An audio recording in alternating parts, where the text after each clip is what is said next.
Deux interventions qui ont quand même pointé l'importance de la réflexion sur l'économie, le rôle quand même que joue l'économie dans nos capacités d'anticipation ou dans nos empêchements à l'anticipation, et le rôle des petites choses ou des grandes choses de l'histoire qui ont fait qu'il y a eu des bifurcations. Votre intervention m'a fait penser au livre d'Alain Gras, Le choix du feu, où il raconte typiquement ça. C'est effectivement un choix qui a été fait délibéré à un moment donné de faire marcher les trains avec la vapeur, et que ça a donné naissance à toute une civilisation thermo-industrielle que l'on connaît encore aujourd'hui, et que ce choix-là, il a été fait à un moment donné par des gens bien identifiés dans un contexte bien particulier. Et on peut dire que ça donne aussi un petit peu de l'espoir, c'est-à-dire qu'il n'y a pas de déterminisme, puisque tout est question de bifurcation résultant de choix. Il suffit de... C'est utopiste de dire ça, mais en tout cas, vos deux interventions nous montrent qu'il y a des leviers sur lesquels il faut peut-être actionner pour regagner une capacité d'anticipation. Voilà. Parmi ces leviers, il y a effectivement la question de la monnaie, la question de l'entreprise et la question des institutions. Je peux résumer ça de façon très, très globale. Voilà, je suis sûr que vous avez des questions ou des remarques à faire, et c'est vous qui avez la parole. On a 10 minutes, un quart d'heure pour discuter. Je vous en prie. Qui veut dire un mot? N'hésitez pas, n'ayez pas peur. En termes de levier, apparemment, c'est des leviers qui sont à une échelle difficile à atteindre en tant que simple citoyen.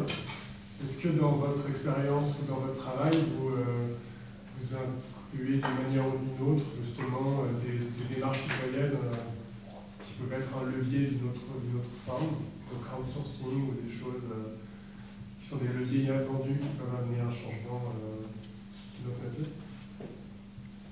Non, je crois que effectivement, le fait que les populations soient connectées par Internet, ça ouvre la porte au crowdfunding et à des façons de faire qui sont différentes, et en même temps, ça met à disposition une quantité d'informations qui, autrefois, était réservée, je dirais, aux gens qui fréquentaient assidûment les bibliothèques universitaires.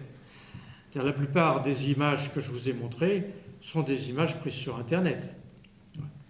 Donc elles sont parfaitement accessibles, on peut se faire une idée claire de l'évolution et des possibilités. Alors ceci dit, du point de vue des démarches citoyennes, il y en a beaucoup. Il y en a beaucoup. Il y en a en particulier sur la question des monnaies complémentaires. Puisque si vous regardez l'annuaire des CEL, système d'échanges locaux en France, vous trouvez 400 noms. Je pense qu'il y en a qui sont plus ou moins actifs. Les exemples actifs sont intéressants à noter. En particulier, il y a l'Eusco au Pays Basque, parce qu'il y a une solidarité des Basques qui, avec cette monnaie, affirment davantage leur identité. Donc il faut s'attendre que les Bretons, les Corses et les entités régionales qui ont une personnalité forte se saisissent de cette occasion de battre monnaie pour le faire. Néanmoins, l'exemple le plus durable, c'est le VIR. Le VIR, c'est une monnaie en Suisse qui a été faite après la crise de 29, donc 1933 à peu près, et qui est une monnaie interentreprise. Et elle sert d'amortisseur, c'est-à-dire quand le franc suisse se porte bien, le VIR est moins utilisé, et quand le franc suisse a des problèmes, on se tourne vers le VIR. Et donc ça sert d'amortisseur au système suisse, et il y a, je crois, 60 000 entreprises qui l'utilisent. Donc c'est une monnaie interentreprise, c'est-à-dire qu'on est plus dans l'univers que décrivait Jean-François Simonin que dans le public de base. Ceci dit, il y a une autre question qui est importante et qu'on pourrait appeler le design monétaire. C'est-à-dire que le fait d'avoir une monnaie locale, bon, on voit bien que ça favorise les échanges locaux avec les producteurs locaux et avec les commerçants locaux. Encore faut-il que les commerçants locaux l'acceptent. C'est un des problèmes. Le Chiemgau en Bavière, il y a 600 magasins qui l'acceptent. Alors dans certains cas, je pense à l'exemple de Totnes en Angleterre, c'est une monnaie émise par la municipalité et qui fait partie de toute l'idéologie de cette municipalité qui veut être une ville ou une petite ville, une ville moyenne du XXIe siècle qui passe par-dessus tous les défauts qu'on a constatés au XXe. Néanmoins, je vais vous donner 2 exemples, ou 3. Le premier, c'est le cas de l'université de Boulder, de l'université du Kansas. L'université du Kansas a constaté, il y a une dizaine d'années, que les étudiants restaient dans le campus et qu'ils avaient peu de contact avec la ville de Kansas City voisine. Et il dit, on va émettre une monnaie. Donc tous les ans, l'université émet une monnaie qui s'appelle le buckaroo, parce que l'animal fétiche c'est le kangourou, et que buck ça veut dire dollar en américain. Donc elle émet cette monnaie et elle donne aux associations de travail social en ville une certaine quantité de monnaie. Et elle dit aux étudiants, pour vous inscrire aux examens, il faut ramener 20 buckaroos. Alors comme on est aux États-Unis, est-ce qu'on peut acheter des buckaroos contre des dollars pour ceux qui ont fait plus de travail social?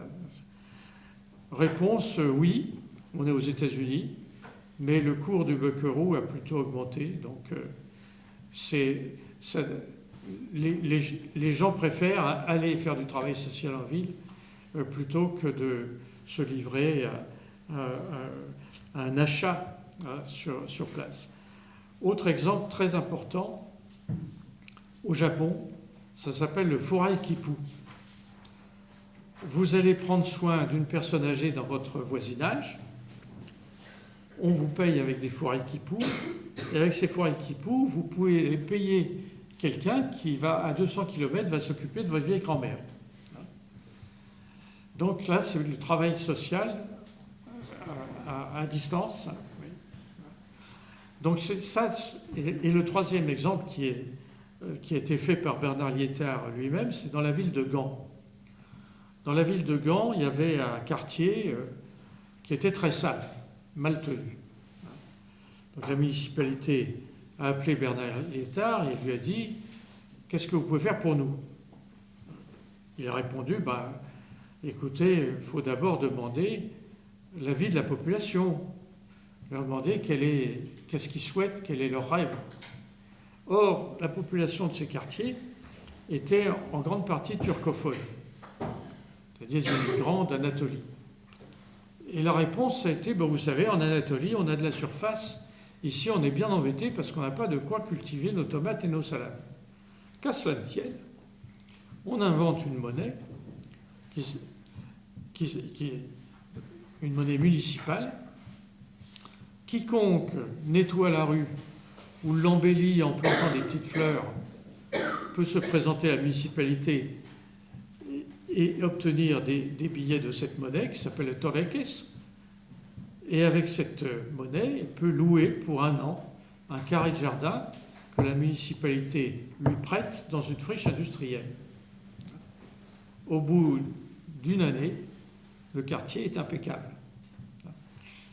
Donc voilà, c'est ce que j'appelle le design monétaire, c'est-à-dire qu'il faut aller voir quelle est l'éthologie, pour ça je parlais d'éthologie à la fin, quel est le fonctionnement comportemental des gens à qui on a affaire, et il faut en quelque sorte tailler l'habit sur la bête, compte tenu de ce qu'on veut obtenir avec ce système. Est-ce que là on est dans l'anticipation? Parce que moi j'ai l'impression que là on est dans l'adaptation finalement à un contexte local dont il faut répondre à des besoins par une innovation sociale. Et c'est un peu un discours d'anticipation. Hein. Je ne dis pas que c'est pas une anticipation, mais c'est effectivement un discours d'anticipation qui consiste à multiplier des initiatives locales, adaptées le plus possible au contexte local et aux besoins, et qu'il faut abandonner la vision globale, il faut abandonner la vision systémique, il faut abandonner la cohérence aussi, et pas se replier, c'est parce que c'est péjoratif, mais se concentrer finalement sur un territoire. Qu'est-ce qu'on peut mettre en œuvre comme innovation sociale pour que ça aille mieux demain que ça ne va aujourd'hui. Et donc c'est une forme de réduction de la prétention de l'anticipation, de la prospective, hein, parce qu'on en parle ce soir, à penser plus globalement les choses, parce que ce qui va à un endroit peut être néfaste pour un autre. Enfin.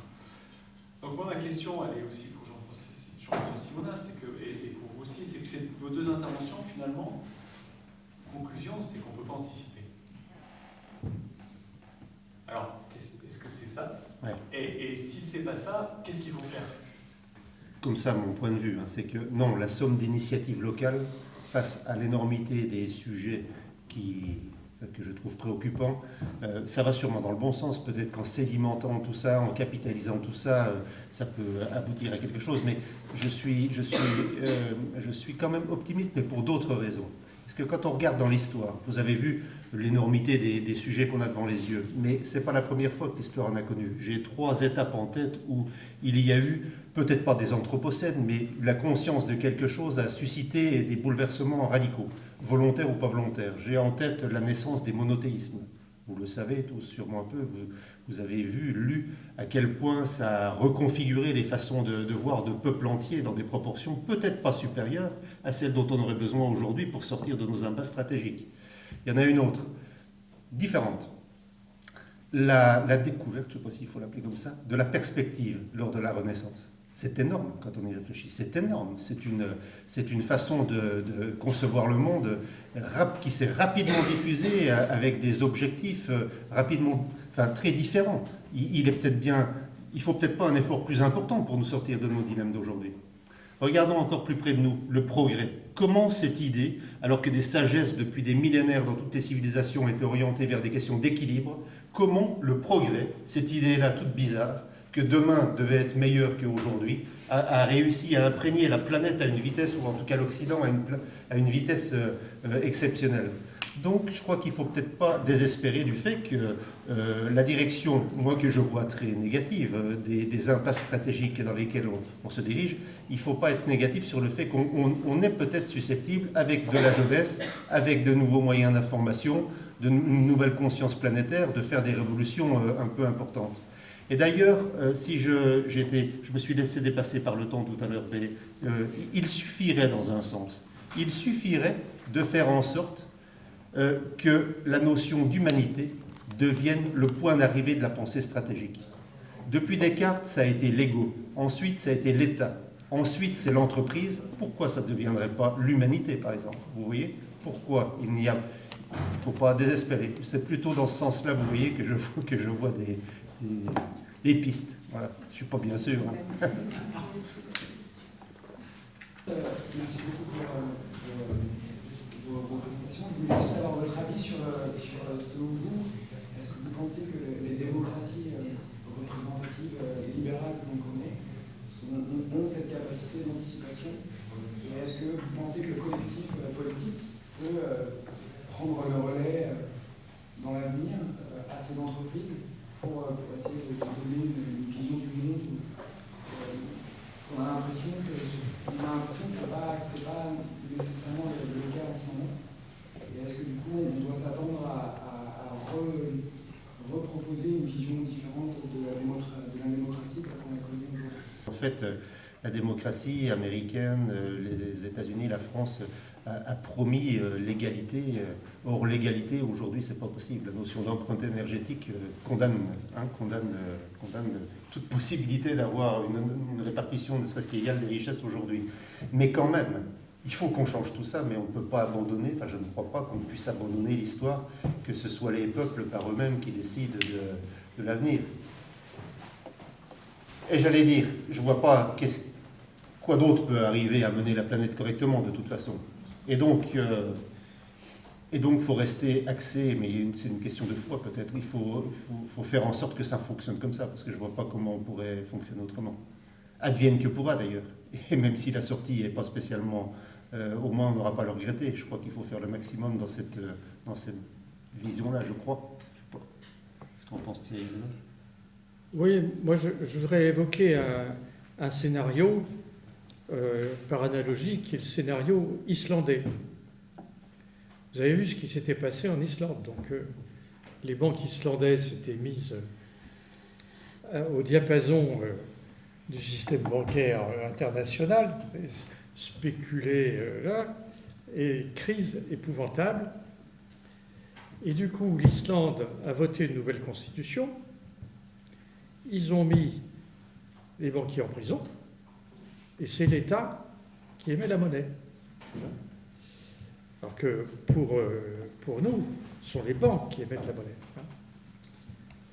Les banques centrales ne servant que en dernier recours par rapport aux banques. Les banques centrales, elles ne remboursent pas l'endettement des étudiants, elles remboursent l'endettement des banques.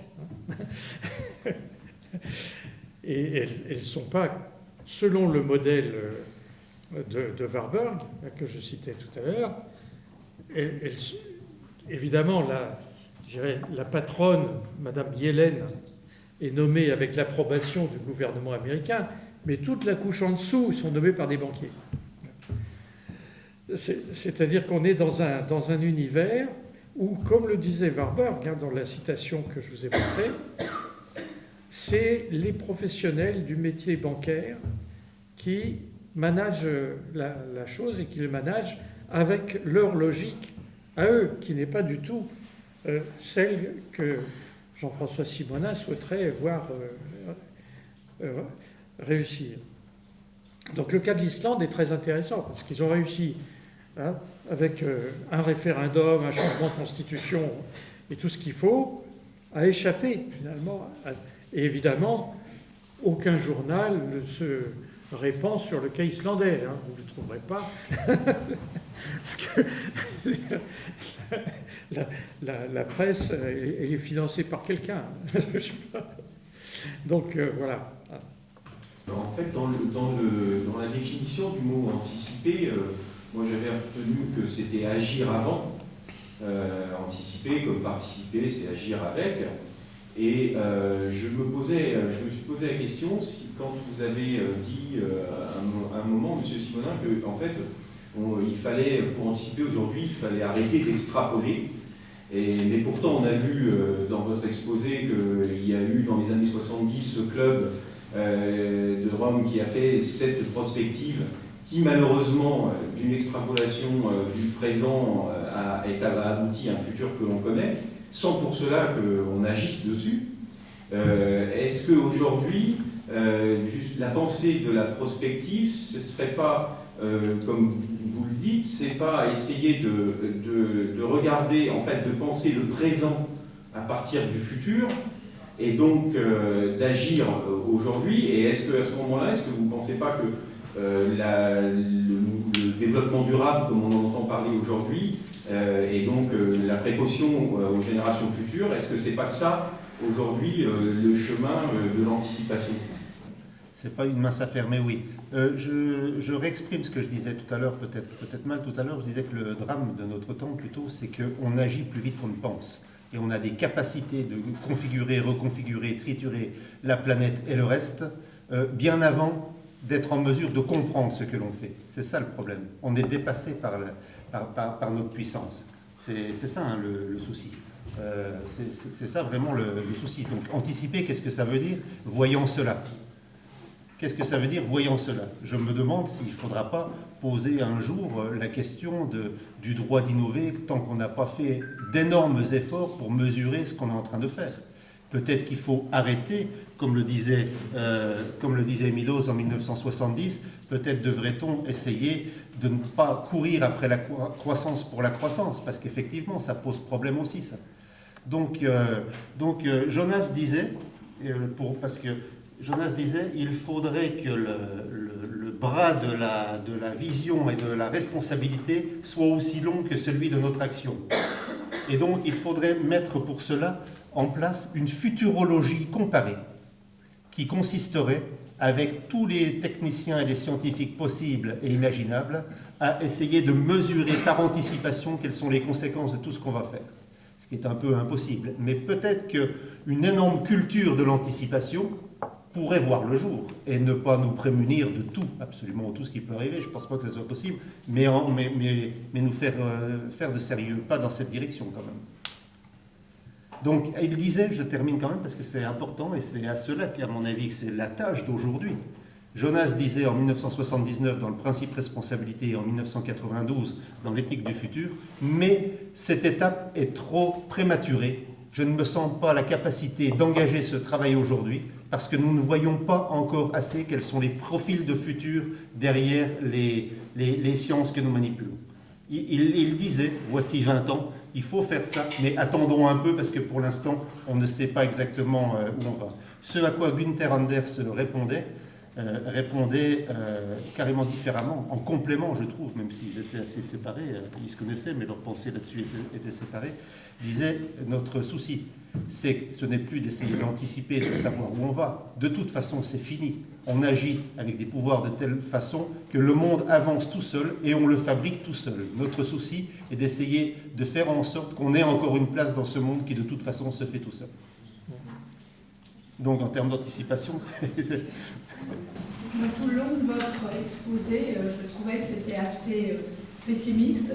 Moi, je travaille depuis très très longtemps sur la question du bénévolat et de la vie associative. Et finalement, je pensais, avec les selles, etc., il y a quand même de l'espoir.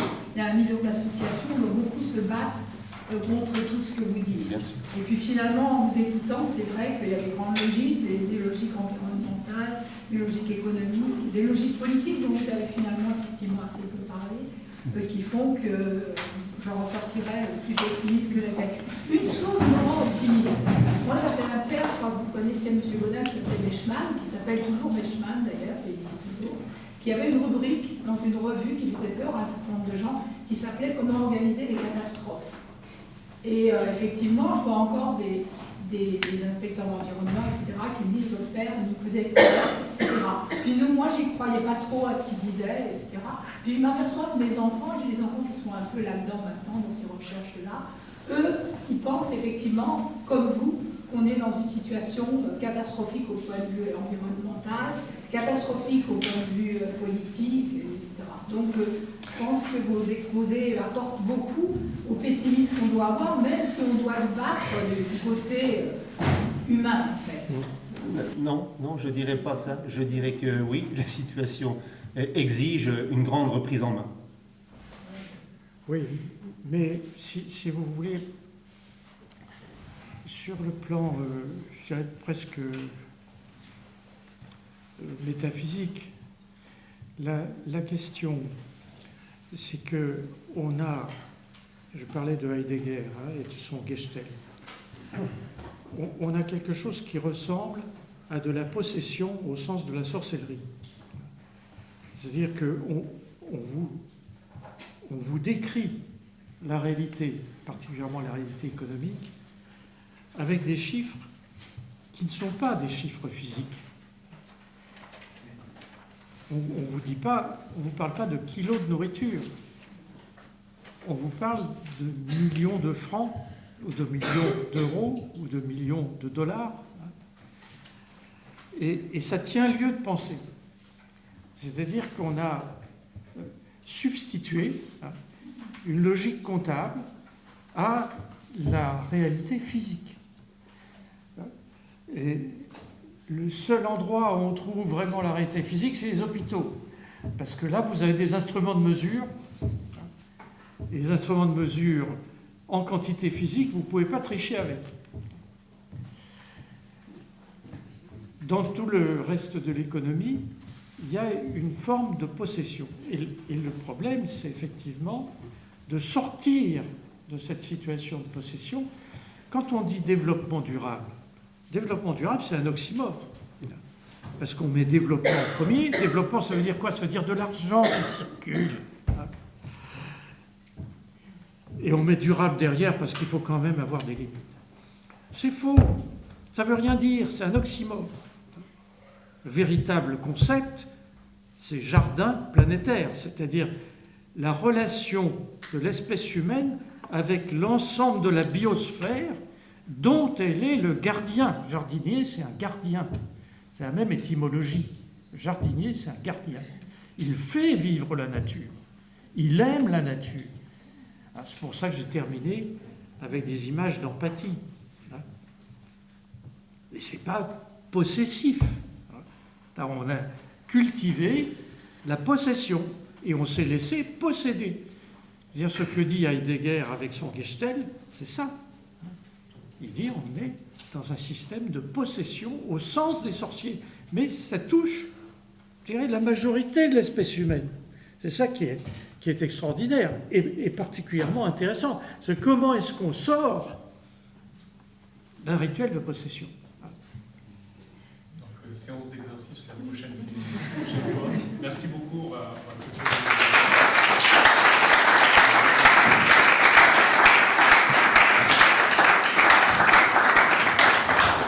Et donc, rendez-vous pour les fidèles à ce séminaire le 8 décembre. Voilà, pour une séance qui sera consacrée aux soins. Nous,